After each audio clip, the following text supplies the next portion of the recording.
Do you know how much you're paying in iPhone subscription fees every month? In this video, I'm going to show you how to find those subscriptions and cancel the ones you don't want. Let's go save some money. All right, let's get rid of some of these nasty subscriptions. So let's go to settings, and then we're going to start in the iCloud settings, down to subscriptions.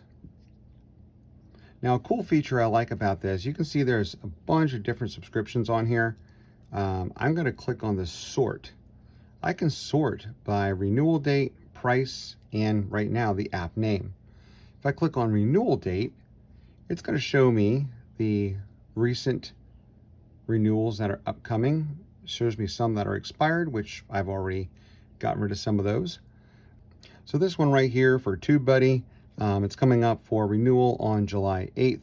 I'm not really wanting to renew that. I've got another vidIQ thing that I'm using, so I don't really need both of them. So I'm going to go ahead and click on that, and I'm going to cancel that subscription. And it's going to ask, it's going to let me know that if I cancel it now, I still have access to it until July 8th. So I'm going to confirm. So I can go ahead and renew for $2.99 a month, or I can just go back and pretty much be done. Hey, and if this video was helpful for you, don't forget to hit the like and subscribe so you're alerted when new videos like this are posted. Thanks for watching.